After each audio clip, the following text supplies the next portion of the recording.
And welcome, everybody. I'm Robert Adici, and we are here for the Space 1889 Sound Off panel. And we have some amazing guests with us today. We have Frank Chadwick, Timothy Brown, and Darrell Hayhurst. I will turn it over to Howdy. you, gentlemen, to tell us all about Space 1889. We have some amazing guests and Darrell Hayhurst. That's not true. Go ahead, Tim. You're the leader. Oh, am I the leader? Oh, okay. So this is a great opportunity. We're, this is sort of new and sort of inaugural chance we've had to really chat with the fans about what we're going to do with Space 1889 going forward, because we want to do, as we often have done, a spectacular new launch of a classic game setting. And this one, I've got some personal skin in the game because back in the day, Frank Chadwick, who's here with us now, allowed me to actually do some design work on this way back when. And I'm so pleased to be even remotely a part of it going forward. But yeah, it's in our future plans to bring this out. Darrell's going to head up the project, but we want to involve Frank as much as Frank would like to be involved. So Right. welcome, Frank. Why don't you give us a heads up on how you're feeling about the new relationship here? Oh well, it's a new relationship, but you're right. It's in some ways it's an old one too. Because you did work on Space 18, and I remember that you wanted to change the name. I don't know if you remember that. No, I You don't had an actually. alternate name for the game. Do Your you know what it alternate was? name was On Gossamer Wings. Oh, Yes, On Gossamer Wings. Because you didn't and think, this is and I understand completely. You didn't think Space 1889 had the right punch or appeal, but for whatever we'll never know which name would have been better right, because we right. only have one example to go from. Um, Well, but I've been speaking of that, I'm sorry, but in those days, Frank, can you tell us a little bit about where the idea actually came from for you to kind of move along to and create this? Because we were doing all just really just science fiction role playing stuff and Twilight 2000, I guess, yeah. at that time. What was your Uh-huh. thinking? We had Twilight 2000. We had Traveler, and I think 2300 came later. I think, but what was I thinking? I was really kind of hearkening back to my adolescence, back in the late 50s and early 60s, when there was this whole body of of Victorian science fiction films. And that Right. was like a hot subgenre, and it just hit me at just the right time of my age, and it just captivated me. All the Edgar Rice Burroughs stuff about it, the Earth's core, and a Sure. lot of Jules Verne stuff from the Earth to the Moon, and so there was all sorts of before there was a name for steampunk, and Right. there wasn't exactly a name for steampunk at this time, but this whole Victorian and all the vision, the images of that just captured my imagination as a youngster, and always had. And I Which like film? colonial. I'm sorry. Which film had the Upsidasium? What was that? I forget now. One of those had that as an No, element.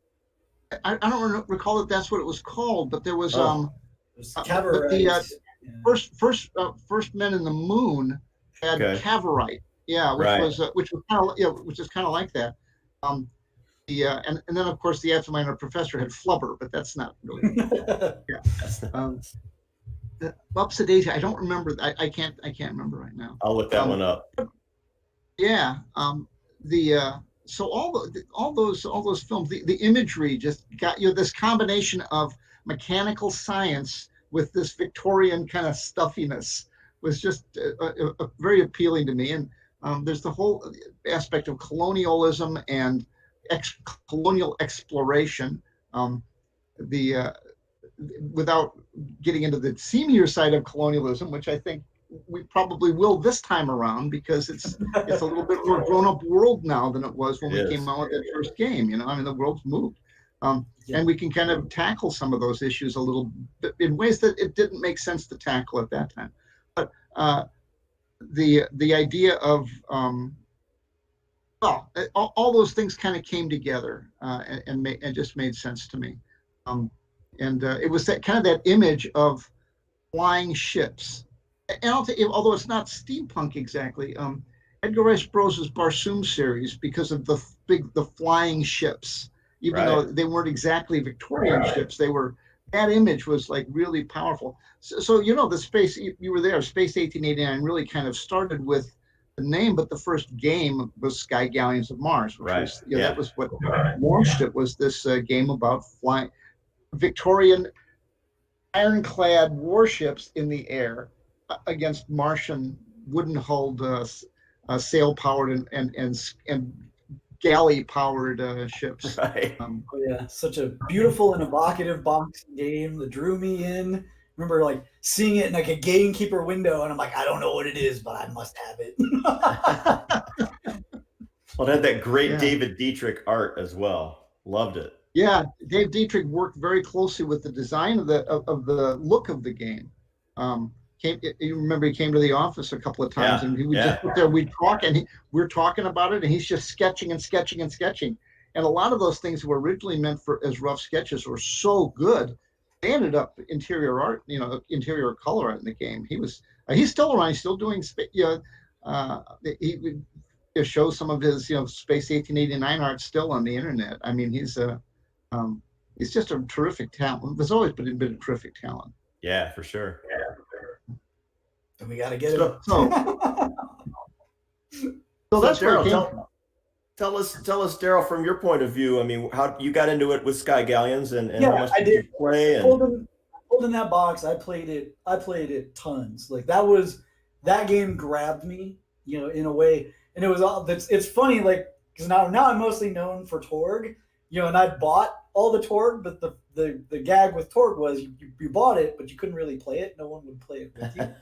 And it was the same with Space 1889 a little bit, and there's like, oh man, there's all this stuff, and you buy it, and it was hard to get a game going, but you could get Sky Galleons of Mars running, and we played the hell out of Soldier's Companion, like all of the various Victorian conflicts and stuff, and we played that constantly, and not enough to be able to spin out some role-playing game. So I got to play it, and and it was funny after I'd been working on Torg for a while with Tim, and we gotten the line up and running, and things were pretty smooth.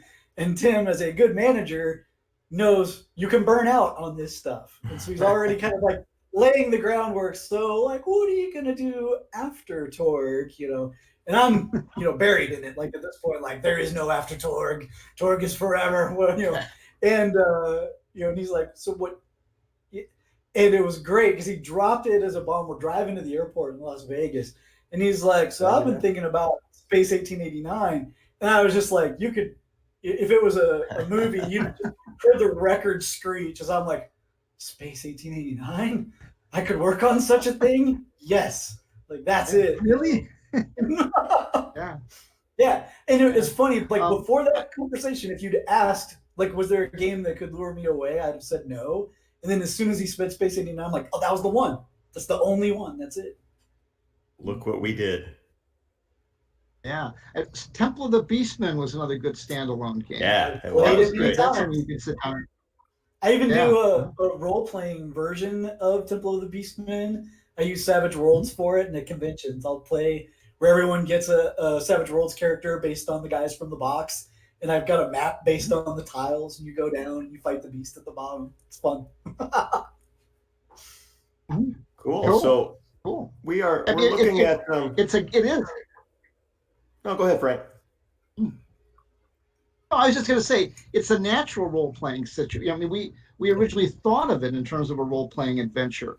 It's a classic, group of people go into a dungeon. I mean, it's as close to a dungeon crawl as you're going to find in Space 1889, and we turned it into a board game. I mean, it's just kind of a natural. But the cool thing is they've all got their own motivation, and so we keep that on the character, and they all get in Savage Worlds. It's called conviction. Like, if they can, if the mother can find her son in there, if the captain can find his liftwood, and all that. And some of them have a secret, they're a thief and they can steal from the others. Big fun, right? So I think the fans want to know a little bit about what maybe we're intending. And I think we should talk a little bit about the role-playing game itself. And Frank, I think it's fair to talk about Mars Needs Steam and how that might interact with the whole thing. And they're eager to hear. So, Darrell, why don't you start? Okay, so I'll start with the questions that people are most likely to ask and that I've been asked many, many, many times. So the first big question is always going to be when, and my answer is going to be not that soon. You know, we're angling to be able to do this in 2021, but I'm going to use the old commercial. We will sell no wine until it's time. It's going to be the same with this game. We have the time to really get this right. Like, we don't want to do a Space 1889. We want to do like the awesome definitive Space 1889. We want to make it the best we can be, and that means we're going to take that time that Marcus has graciously given us, and we're going to polish it, and we're going to make sure it's epic. So maybe 2021, but if you don't see it 2021, don't sweat it, you know. And then the follow-up on that is I get a lot of people asking, like, can I play test it? Like, can I be part of that? Sure. What I'm going to tell everyone, right? So right now our byline for it is we're calling this version Space 1889 Empyrean, you know, like the Empyrean veil around the planets and the heavens and all that. So it's around the Empyrean Society, you know, kind of like a Royal Geographic Society or something like that. Mm-hmm. If you see stuff on the Empyrean Society, like if we're looking for like starting a club and members and stuff, join it. That will be where our playtesters are drawn from. So like that's your keyword. People that are really fascinated by this, look for Empyrean. And if you see it, go for it. And that might not end up being the final name of the game. Like that's the placeholder. Like that's what we're doing now. But where you see that, that's where we're working. Next question people are going to ask constantly. And I've seen it, I saw it at the keynote, some people asking too, are we going to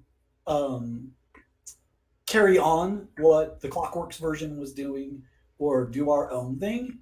And the answer is, and I'm going to caveat this at the beginning, saying everything I say here is the current plan. Current plans may not survive playtesting and going through approvals and talking to Frank and all that. The current plan is mostly there are going to be subtle changes, but they don't change the overall thrust of the game. So our goal is there might be refinements and differences and things like that, but you're going to be able to keep playing your game the way you did, even if, you know, in my mind, it's based more on the original GDW timeline than the differences that came up in the Clockworks and in Forever Engine. But there are still ways to fold all of those things in, and all of the events from those things happen because the differences that we're talking about don't really affect the storylines, the plots. Like they're okay. So we're gonna keep that subtle, but our goal, you know, my design goal is that everything that happened in Space 1889 and beyond, and in the GDW adventures, and in the Clockworks adventures, and in Frank's novels, they're all valid. They're there. Someone I just asked, so can I cross it over with Deadlands? If you want to. Definitely not going to be Deadlands material in this, but they play well together. Okay, so let me talk. By the way, I just saw it in the thing. All right, go ahead. So, yeah, what I've been doing for the last decade or so, I mean, you know, the license has been active most of that time, but it's been about 10 years ago, I started running a game. An old friend of Tim's helped me with it. Tom Harris and I have been doing this game called Mars Needs Steam. And what Mars Needs Steam is a miniatures it's a tabletop miniatures game of exploration and combat. And basically everybody has an expedition. You're going into a previously uncharted valley or region in Mars where there's supposedly lots of artifacts and interesting things.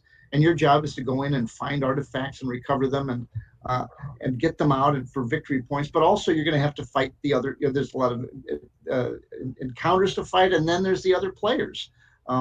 and we kind of, there's mechanically some things about it I like a lot. And one of them is how we could do, and we had games where we had 12 teams on the table, and we got the game to move. And it's because it's not sequentially 12 players. In fact, there are two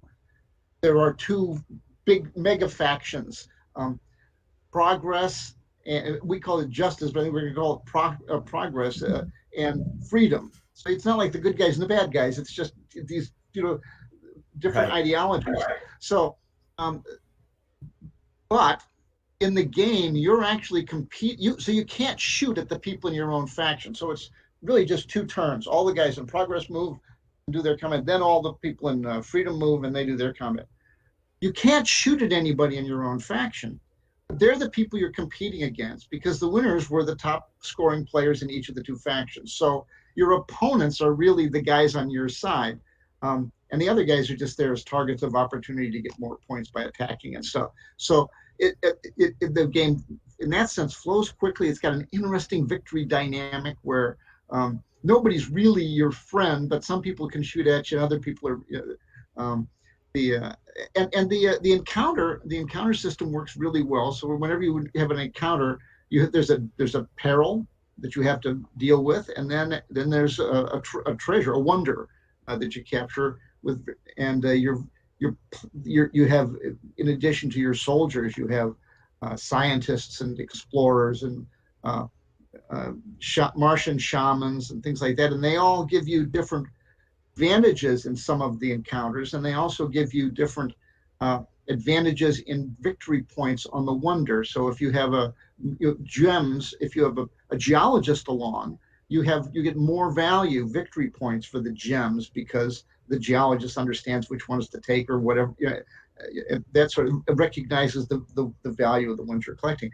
So all of that kind of gets a nice role-playing feel in it, but it's a nice bash up miniatures game, and you can play it. We played it one-on-one, and you can certainly do that, but it's really easily expandable into a multiplayer game, which is why we had so much fun with it and so much success at conventions. We regularly have, we regularly have like eight or 10 factions, and usually 2 people in each of those factions. So you'd have 20 people around the table playing, and a lot of times that just collapses in chaos. But we were able to crack through the game. So that's what I do. Yeah, and what's exciting for us, and I think what will be exciting for the audience, is the panel right before this was Eric talking about myth. And one of the cool things about us getting so deep into myth, maybe deeper than we initially wanted to, but there are some things that come out of that, which means we've gotten a lot better at miniatures production. And something like Mars Needs Theme, it's a miniatures game, right? Like these units are very specific to the world of Space 1889. They've got their own look, they've got their own feel, and they're the same kinds of things that you will see in the role-playing game. So that gives us this cool platform, this cool crossover platform. It's like, cool, we can, box these and do these sets for Mars Needs Theme, but also these are your encounters in the role-playing game too, or these are your group of player characters or whatever. And that's super exciting because there's definitely a lot more. It's a lot easier to get steampunk miniatures now than it was, in the 80s. But anything we can do to get people into that is exciting to us, and that also makes the table itself really exciting.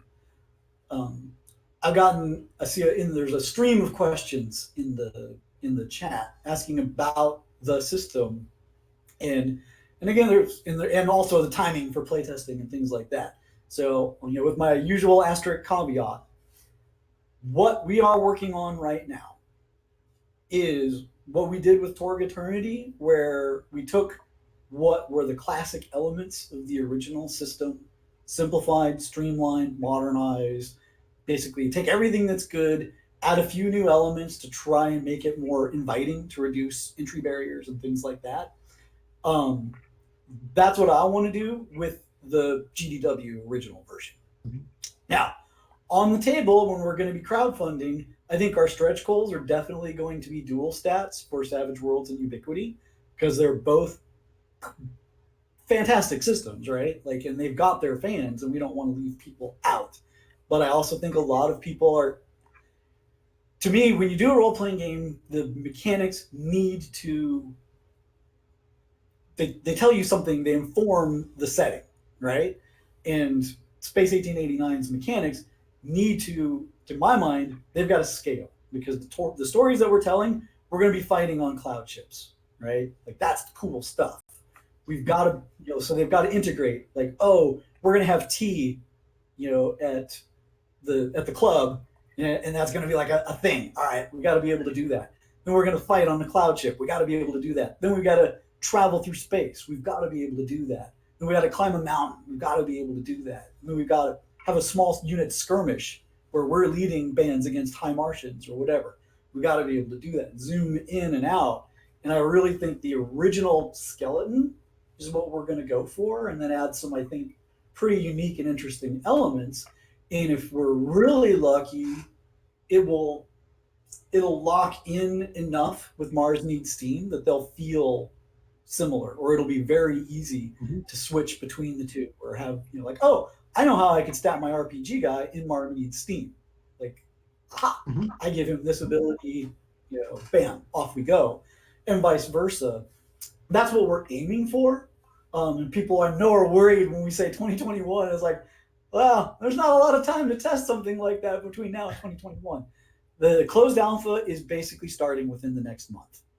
And we're not going to be reaching out to anyone for closed alpha stuff. That's all going to be kind of our type in. It'll be embarrassing. It'll be horrible. Give that 3 or 4 months, and then we'll go back to the drawing board for a couple months. Then we'll do an open beta. And hopefully an open beta will be very similar to what you're seeing in the published version. That is the plan.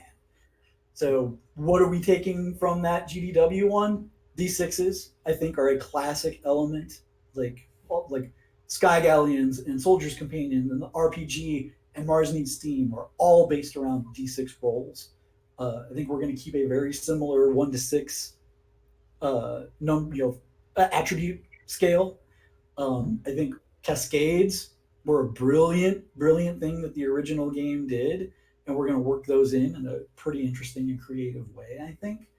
And the one of the things that I want to add to it, which I haven't told anybody about, but I love panels because I get to do crazy spoiler bombs or whatever. One of the things I want to add is I want to add a D20 for a very specific reason. I want a big, huge honking D20 that looks like Mars to be like our premium item that we put in boxes or whatever. and there's a couple of things that you get out of that. Like, one, for encounters or for critical hits on your ship or yourself, injuries and things like that, you get a nice big spread on this. I'm calling it the danger die, because you're only rolling it if you're in danger, right? Yeah, to determine your stuff like that. You got this big honking red Martian danger die that you roll. I want to add that. We'll see if it survives or not. Team 2D6 was the original. We'll see about that from right? a production point of view. Well, there's other cool things with the D20. Oh, go ahead.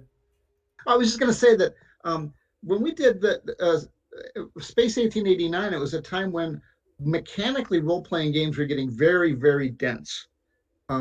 And I deliberately stepped way back. I mean, that is, by comparison to everything else that was coming out then, that is mechanically a very, very austere system. I didn't want the mechanics in the way of just the interaction. I think, if anything, it can just it can do with a little bit of it can do with elaboration. If I made any mistake, it was I stepped maybe too far back on that. But I really did want to break away from the nothing but dice and numbers and and this kind of endless calculation of everything. I wanted to free it up a little bit. So, but I think there's probably today it's closer to even by itself to working with an audience than it was at that time, because at that time the audience really liked. But, well, I don't know if they liked it, but they were used to it. That all the numbers and all the calculations and stuff. So I think I certainly agree that right now this might be the time for that, a better time for that system than it was then, and it certainly could use a little elaboration. But I think Yeah. at its core, it's a good solid system. Yeah, yeah, and like I said, I'm looking at trying to keep trappings from it, and it'll probably play out a little bit differently. We'll see how it goes. And some people are making fun of like, why not a D30 or whatever. So here's the thing about a D20, because it's the series of triangles. Conklin's Atlas, maps out the worlds, right?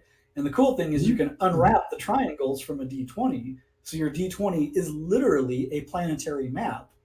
And with a curved triangle, Yeah. this is how. Yeah, exactly. Like so. Yeah, You're that's killing me. I know. So everyone can be super disappointed in a So couple of years. you're gonna try to talk him. I was gonna say you're gonna try to talk him into including a D20 big enough that you can put the Conklin's map on it. I think that would be a project for an insane fan somewhere. We'll have to enlist somebody that makes soccer balls or something to make that happen for us.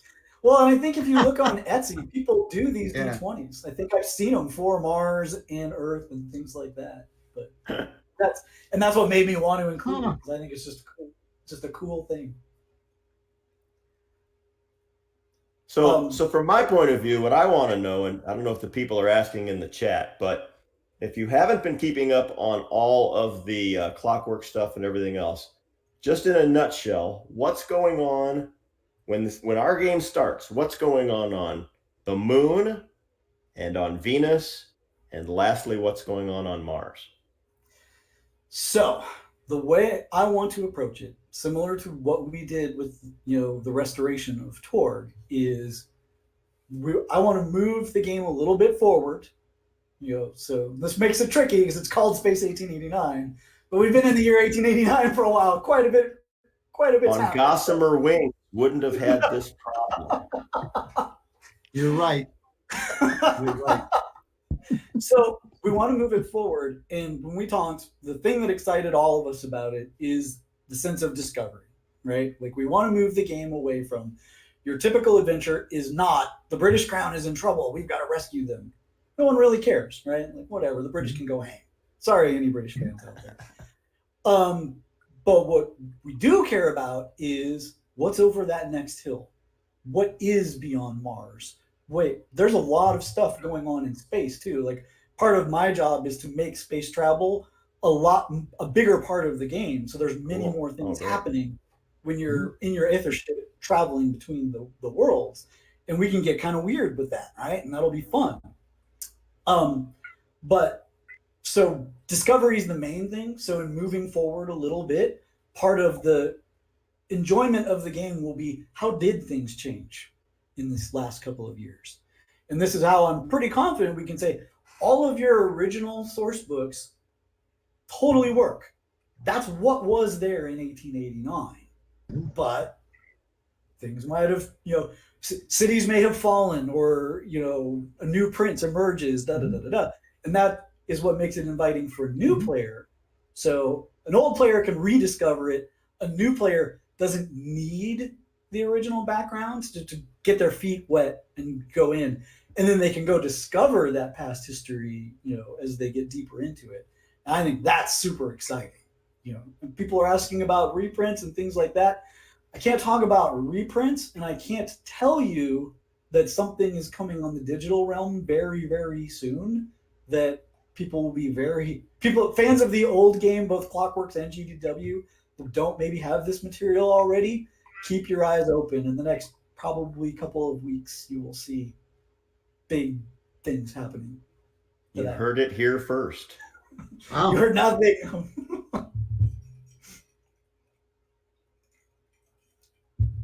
Awesome. Well, any other specific questions in the chat? Because if we've talked about the worlds and we've talked about the game system, I'd love to talk about also what do you think our approach for art might be for this particular line, which it's key to pick the right sort of style, and I just want to know what you guys' thoughts are. So I've got a crazy announcement. I'll let Frank talk about style in general, and then I'll be super specific. Okay. Um, in general, well, but that's, you kind of put me in a tough spot here because I'm not Sorry, going to yeah, art directing this project, and so I can tell you what I like, but that doesn't mean that's what's that's going to perfect. happen. Yeah, yeah. Um, I I really like what was his name, Gibson, the illustrator, turn of the century illustrator. His style of line art, I really like. I mean, the thing he's mostly famous for now is the invention of the Gibson girl. The look of the women in Gibson's illustrations became kind of the watch. It became the definition of fashion in that period, and he's just got a wonderful eye for. If you look through, if you look at more than just the Gibson girls. I mean, just through all his stuff, he has a wonderful eye for character, and he captures so much variety of expression and character and in those drawings. That I'd love to see. I'd love to see interior illustrations in that style. Um, because that, to me, that kind of captures the feel of that period really well. So that's Cool. that's what I like. Awesome. That's worth So sharing with the art team.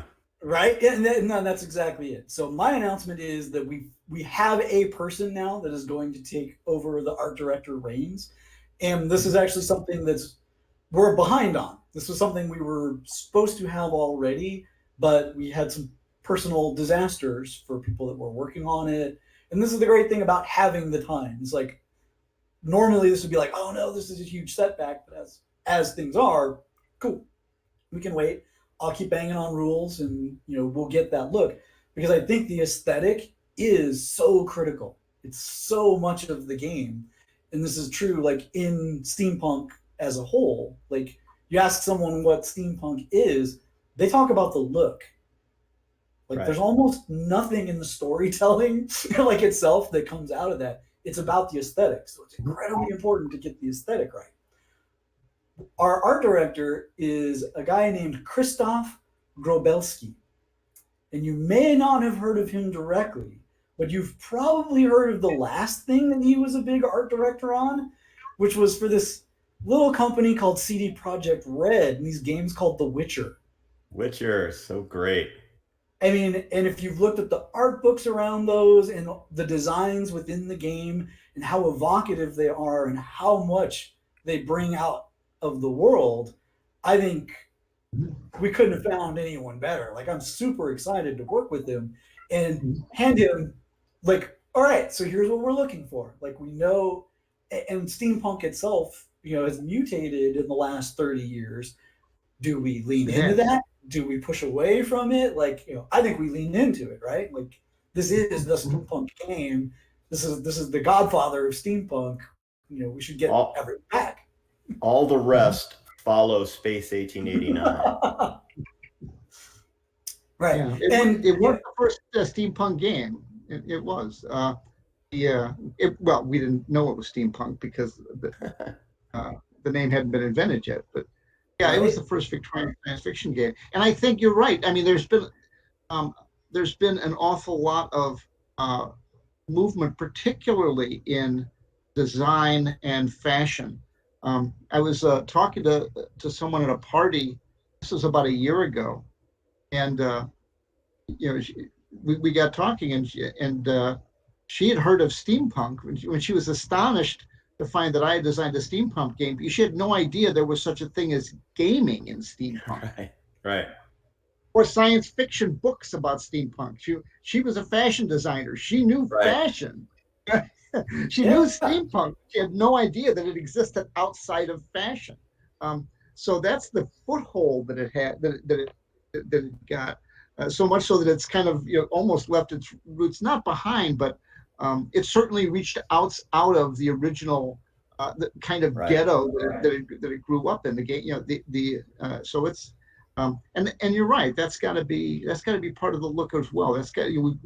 There's just too much attention being paid to style in steampunk. to ignore that when we're talking about the style of the game. And what I find fascinating, like, because I go to gaming conventions, I'd never really gone to steampunk conventions, but as soon as it, like, oh, we're gonna do Space 1889, like, cool. I need to get out there and see what people are doing, like out in the real world, you know, not beyond the gaming world. And it was fascinating to me that there's this huge contingent of people that some play games, but very few do. But everyone there has a character that they have built for themselves and that they dress up, you know, like that. They inhabit this world already. And so, like, our job is to make sure that they can play in our world and they'll come, right? Like, hey, but there's so many other steampunk games now, but many of them, like, those characters can't work there. Like, that barrier's there. You're like, oh, yeah, that's cool, but you can't really be that in our version. And we'll have a little bit of that because Space 1889, to me, does not have magic. There is no magic in Space 1889. There might be sufficiently advanced technology that's indistinguishable. Thank you, Mr. Clark. Right, yeah. But it's not a magical game. So that would be one of the few barriers that we'd say, like, yeah. Now, you could be a charlatan who's totally selling that to people. Like, you can have all the seances you want, but we're not going to support that. In my mind, that can change. We'll see in playtesting if we get a lot of pushback, maybe. And there's some precedent in the original. There were zombies in one of the modules that kind of threw their hands up, like, I don't know, they're just those zombies. I don't know what's that. Oh, that's because, right? But that has a the worm, and there's the whole stuff with the worm priests. Yes. That actually has a scientific. Yes. It is not. They're animated by worms that that go through the nervous system and stuff. So it's not a magical zombie. It's I'm not sure that any zombies are considered magical. They're all considered improbable products of science. Right? True. Not supernatural. They're just mean and not hungry. Exactly, and that will be the kind of things that we do. Because the worms and some of the stuff in down under the surface of Mars, it gets weird, right? And we want to keep it weird, but like no one's gonna be throwing a fireball or anything like that. Building a gun that shoots a fireball, absolutely. Right. Hey, well, before we get away from style as a topic, Frank, if we can impose upon you, if I think the fans would be interested in learning about the very shirt you're wearing right now. Oh, yeah. Where you got it? Yeah, some Space 1889 gamers out on the East Coast a number of years ago had a convention, and they also made some shirts up, and it was this says L'Espace with DZ Kat Vanuf, Space 1889, and if you look, you can see there's the French colonial soldier with the tricolor, and he's driving it into the surface of Mars. Love it. And there's a little saying off to the side. It's "Tous vos liftwood sont appartiennent à nous," which is deliberately fractured French. It is all of your liftwood belong to us. Playing off of was it Silver Wing? Was it that game 30 years ago with the horrible subtitles, translations of the dialogue? Release all All your Zigs. dates belong to us. Yeah. Well, that shirt is classic. It is. I love it. Yeah. You're always used to seeing British soldiers, so having a French colonial soldier. I think it's the right uniform of the guys fighting in Tonkin. He's got a little bell rifle and stuff. Cool. So, Yeah. And that's one of the reasons why on the RPG side we want to open up, to the society, this Empyrean society rather than a specific military or whatever. So it's like you can have a crew, anyone can belong to the club, right? And if your crew, we're calling it, they're all going to be based around an Ether flyer. Everyone gets an Ether flyer in Space 1889. Your crew, you're going to be traveling, right? And one of your guys could be French and one of your guys could be British, and we want to be able to support that in the adventures, so that they might not agree with the approach that each other wants to take to solve a particular problem. It's like, wait, this is a French colony, man. We're not going to help these rebels. What are you talking about? There'll probably be a lot of arguments over meals too between them.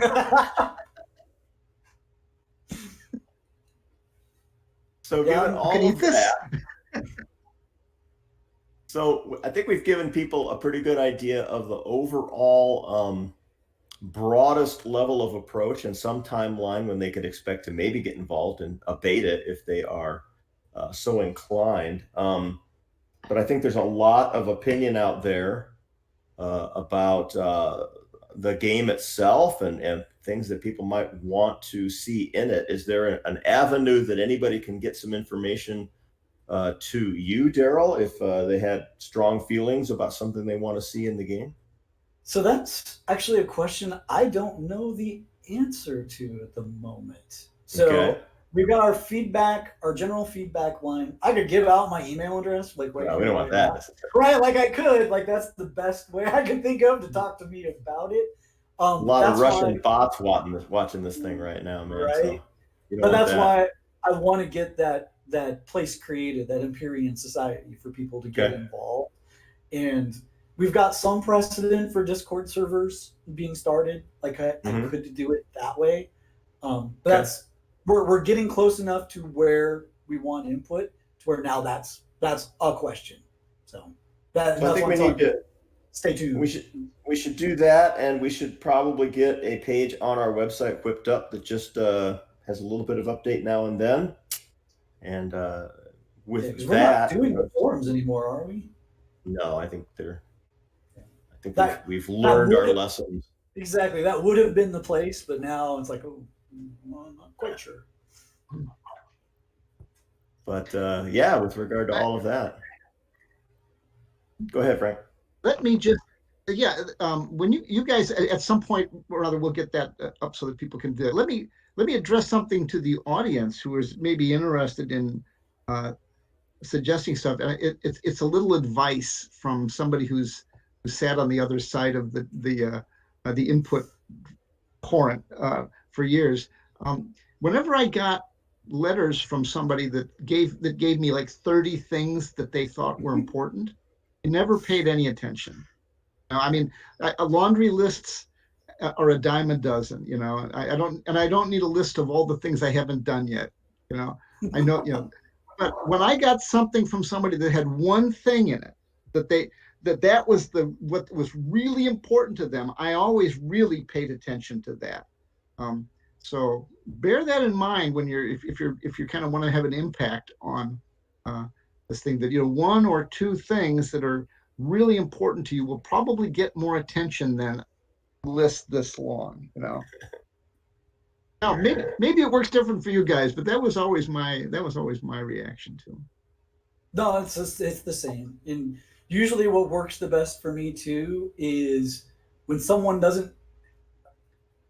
My general advice, and it was both in business and in design and gaming, is if you've got a problem, you identify it, and you can bundle that with a potential solution, but never ever say this is the only way to fix it.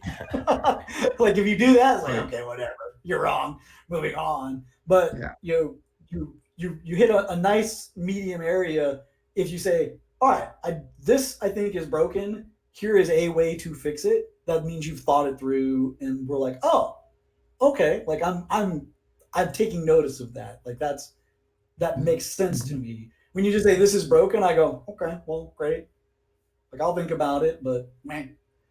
And if you say, do this different way, this is important.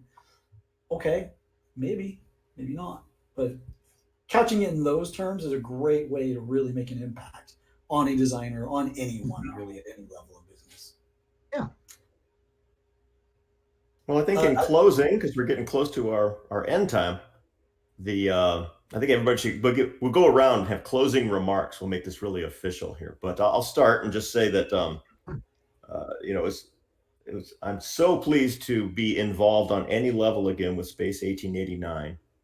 That it's awesome, and I think we've got kind of a top team at our end in place to conceptualize it, and I get to include Frank there because we're listening to Frank and asking Frank for design concepts, and we want to create what's new, but we don't want to skip away too quickly from what is tried and true.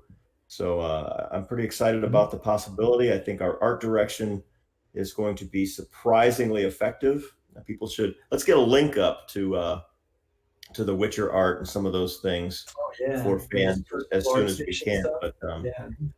But I'm very pleased, and as Darrell has said, we're going to let this simmer just as long, really, as it takes to bring it out in just the right way. We're in no hurry. We don't want to keep it from people, but we don't want to rush it out, which is so often the case in our business. We just don't want to get in that game. So there you go. There's my take on my wonderful renewed association with a terrific property that Frank originated for us all. So my last word on it is, it was my favorite. So the fact that I get to work on it is just like when people say, like, oh, and I got to do this thing for Star Wars. I'm working on Star Wars. Like, this is my version of that. Like, I'm, really, really psyched. And then my other little spoiler tidbit I'll drop for people is, for sure, playable High Martians, Clockwork Automatons, and Drobates. Wow. Okay. Awesome. Okay, my closing remarks. When GDW closed, I forget how long ago it's been, but I got rid of most of my game property at that time. But the things I kept I kept one board game I kept the rights to, and that was A House Divided, which I still think is the best board game I ever designed. And I kept Space 1889. Space 1889 was always kind of my baby, and I kept it, and I've hung on to it all these. And it took a lot of persuading for Tim to talk me into this, because but I'm doing it because I think these guys are going to do a really good job with it. So I'm anxious to see what's going to happen too. I mean, they say that they'll bounce stuff off of me and I talk, but remember, and I keep emphasizing it also to Darrell, I'm not in charge. I mean, sure, I can give you some ideas, but I'm not in charge. I'm not the guy you ultimately have to. I in that sense, I no longer have a control over the product, and it needs to have be in your hands. But yeah, I'm here to give you any ideas that I can, and we've talked maybe about some fiction too down the road. So we'll see what happens there too. Awesome. I want to share a little 60-second story. So when we first started working together, like literally the first email I dropped to Frank is like, so here's what I'm thinking. I want to blow everything up. And he's like, what are you doing? Wait, don't do that. Great. So there's my introduction. Hey, how you doing? Yeah. Yeah, and I don't think I overreacted, but I just kind of tried to reason with him and say, you just bought the property from me. Why are you blowing it up?